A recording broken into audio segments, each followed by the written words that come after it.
So today on Keeping Up with Comics, we're going to be going over Dark Knight's Metal #1 by Scott Snyder and Greg Capullo. And safe to say, this has been a very strong start to this event, and that this issue rocked our socks off. Oh yeah, this was fantastic.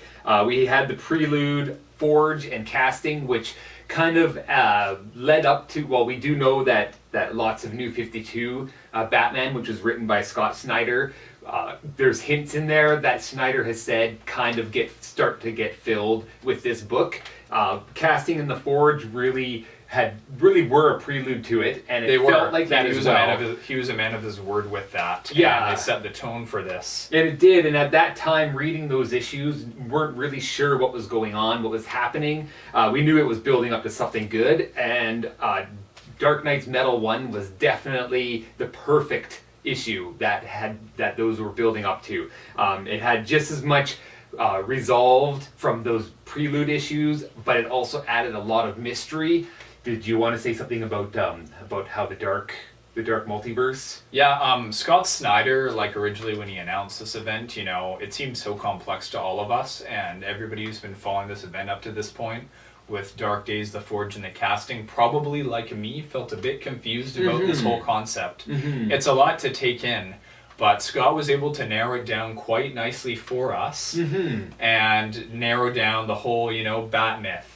Oh, exactly. Of letting this dark multiverse into their world. And it was quite a reveal as we watched Batman. Like, we won't go into too many spoilers here. We'll try not to. But it was quite a reveal when the other two prelude issues, we watched Batman do his detective work, as he always does. Yeah. And he's unsolving or unraveling this mystery about this Nth Metal by Carter Hall, who, as we all know as Hawkman, has been looking at for years upon years. And we find out, it's revelized that Batman and Hawkman are following down pretty much the same path. Yes. And Batman is maybe 2 steps behind him as we keep going through, and then eventually he catches up. And as we watch the two storylines, because the casting and the Forge both had some background story going on with some kind of Greek mythology story that, we're kind of trying to figure out what it's about. Yeah. It comes full circle, and we watch as everything Batman's been doing has been leading up to unfolding right in front of our eyes, and the pacing has been perfect. Scott Snyder, he's always been a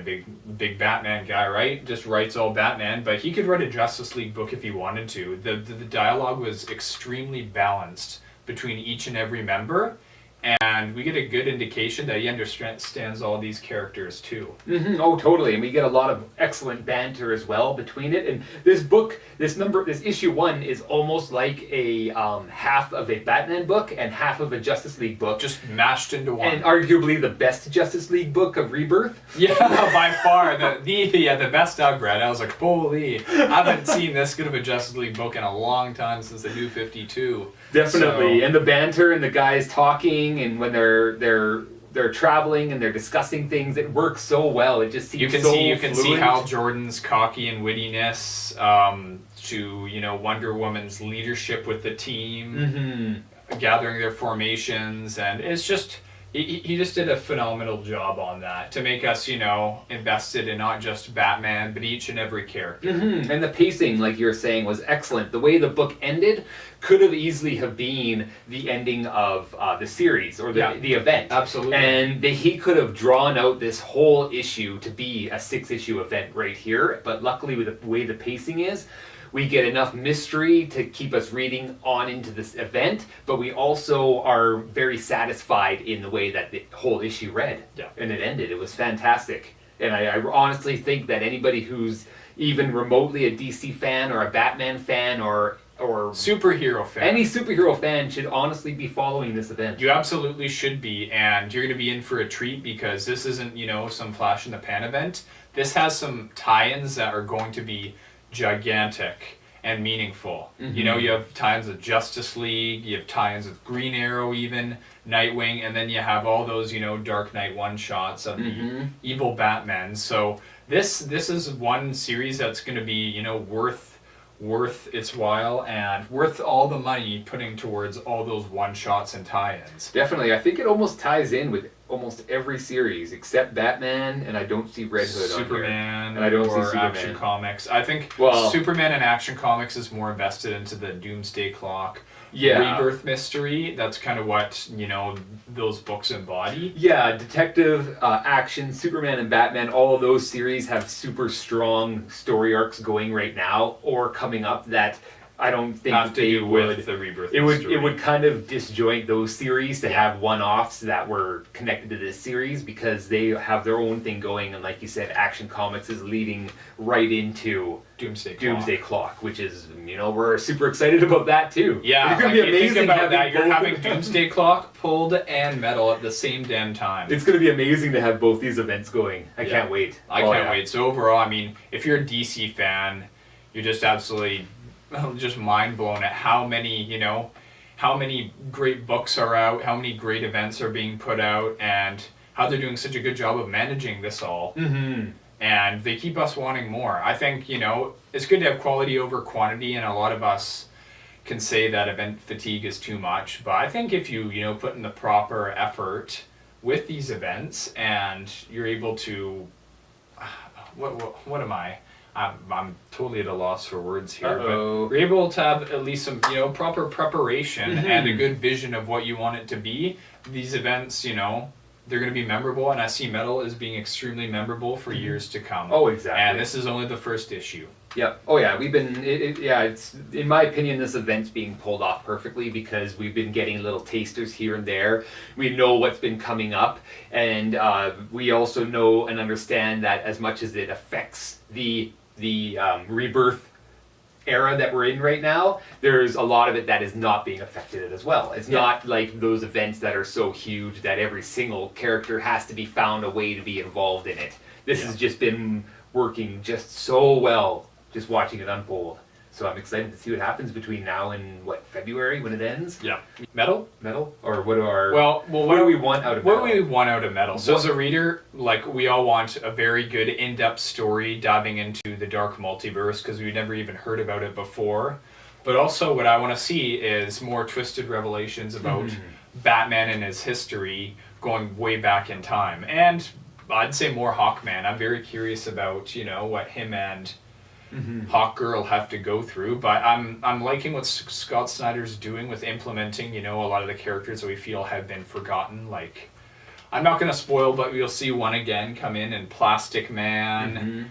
There's been rumors that Shazam / Captain Marvel, however you want to call him, is going to be making a comeback. Hawkman's comeback is probably going to be inevitable with this story. So that's what I want to get out of it. I want to see more of that, and I want to see them play a big role in this modern rebirth continuity. And I also want to see maybe some good memorable villains that can come back, you know, at some point in time. Well, we've got a gap in Rebirth. There's a gap of 10 years, is it? Yeah. That is missing. So what I would like to see out of Metal and Doomsday Clock is I would like to see some of those characters like Plastic Man, Hawkman. I would like to see them come back and be able to fill in those gaps and quite possibly know what has been happening. Absolutely. That the main characters we're following right now don't, because all of those little characters, like you said, The Shazam, Atom. the Atom, they're out there. And when they come back, they're not just going to be like, here we are, let's start What the doing hell stories. happened? Yeah. They're going to have information and they're going to know things, and we're going to see a lot of revelations. Like we saw during the Button, we had Batman reconnect with his father. Thomas Wayne. Yep, Thomas Wayne, that was being Batman. So in this, we might see something that plays out with that. And I'm really curious in seeing what Batman, either what he realizes about himself or what he faces about himself and possibly family members or something coming back. We do know that there's an issue called Batman Lost and Hawkman Found, right? Yes. So what I'm thinking is that Batman is going to get lost in this dark multiverse. And he's going to dive head into this whole thing. Do exactly what Hawkman did previously. Exactly, and with the two storylines of the two characters kind of paralleling each other and following that same line, I wouldn't be surprised to see Batman go into the dark multiverse and find Hawkman and have Hawkman return with Batman. And then they find out all the secrets about it and how to stop it from Yeah. destroying the world. Yeah. And I'll jump forward and talk about Doomsday Clock as well, what I would like and kind of expect. So I expect a story of big proportions, of a Superman and Dr. Manhattan story, but at the same time, I mean, I would like it to be a Justice League story like Metal too, where a lot of the key characters like Batman, Green Lantern, Flash, Wonder Woman are playing a big part in trying to stop Dr. Manhattan and find a reasoning of why he took 10 years off. We all know he's kind of a, you know, a detached person from humanity, as Jeff Johns stated, but we need to find a proper reason. And I'm curious if Mr. Oz is just going to be, you know, a flash in the pan once we find out his identity in Action Comics, or if he's going to be playing a part in working with Dr. Manhattan against him. You know, I'm excited to see that, but I would like to see some Watchmen characters. I'm praying for Rorschach to make a comeback. Flash hopefully could go back in time to save him. That'd be the easy way, but I would like to see maybe even like 3 out of 6 Watchmen even get their own title and work with some of the heroes. And you can see a lot of them butt heads. Because it'd be totally different. Because we see a lot of these heroes are a lot black and white. You know, they're good. Either you're good or you're, you know, not good in the DC universe. But the Watchmen they all fill in that gray area. They do. They're human. And these heroes are gods. So. Oh yeah, and it's going to be really interesting when they all start meshing together and what happens, right? I'm so stoked. I'm so happy to be a DC fan right now. Yeah, you have to be. Absolutely. What would you rate it out of 10? I would say 8.5 out of 10 for me. I think, you know, there was very little missing from it. I'd probably have to read it over a few times again, and maybe that could totally change it. But I'm going to go with 8.5 right now. Yeah, I'll go with a solid 8 right now. Yep, definitely. I want to reread it. What I'll probably do is reread the 2 preludes leading up to it, and then as each issue comes out, I might go back and refer back, and maybe it'll change as other issues come out. But right now, it's solid 8 after the first read. So that's very good in our books. Yep. All right. So I think that's all we got for now. So see you guys in the next video.